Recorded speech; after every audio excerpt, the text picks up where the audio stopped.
Isang Pinay OFW ang humihingi ngayon ng tulong dahil di umano sa hindi magandang pagtrato dito ng amo nitong Arabo. Si Marlene na nakatira sa Gimba, Nueva Ecija ay nagtatrabaho ngayon bilang isang domestic helper sa Tabuk, Saudi Arabia.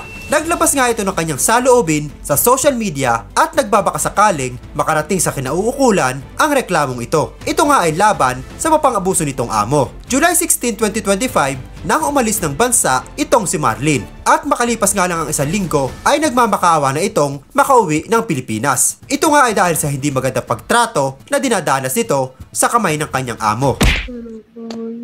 Tulungan niyo po ako. Hinong-hilo na po ako. Wala pa po akong kain. Hinong-hilo na po ako. Baksak na po katawan ko. Pero sabi ng amo po, ay trabaho lang daw po ako. Ano naman yun ako. Tulungan niyo po ako.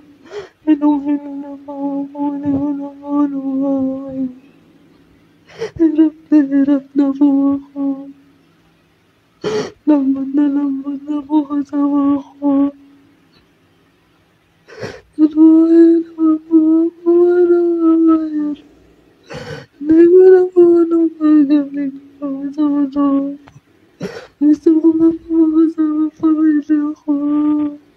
Tulungan niyo po. Hinong-hilo na po ako. Ano na po anong paggamit ko. Hinong-hilo na po ako. Tulungan niyo po ako.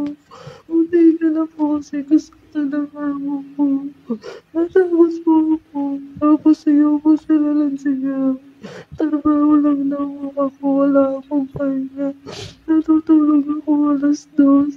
Tapos yung papasok sila sa kwarto. Maunta na tulog.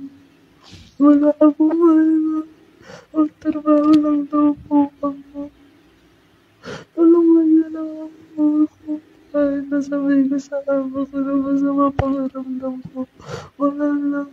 Sayang daw po yung oras. Magtrabaho lang daw po ako. Masasakit na po kasama ko. Tulungan niyo po ako. Hilong-hilo lang po ako. Wala pa po akong kain. Hindi pa nila ako pinapakain. Tulungan niyo po ako. Tulungan niyo po ako. Para makain na.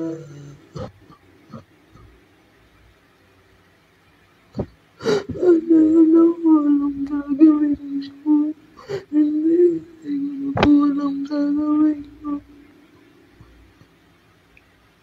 Masakit na po yung dibdib ko.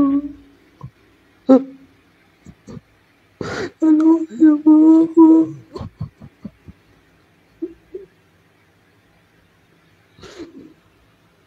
Hangad natin ay sana makauwi na itong si Kabayan sa lalong madaling panahon. Tulungan natin si Kabayan dahil sa simpleng pag-share ng bidyong ito ay baka sakaling may makapansin na kinauukulan at magbigay daan para ma-rescue itong si Kabayan sa kamay ng kanyang malupit na amo. Dahil base nga sa naging kwento nito ay grabe na nga ang dinanas nito kahit ilang linggo pa nga lang itong nagtatrabaho sa kanyang mga amo. At kung nagustuhan mo ang video na to at bago ka pa lamang dito sa aking YouTube channel, ay ini-invite kita mag-subscribe at pahit na rin ang notification bell para lagi kang updated sa lahat ng viral video at balitang OFW na ina-upload natin dito sa ating YouTube channel.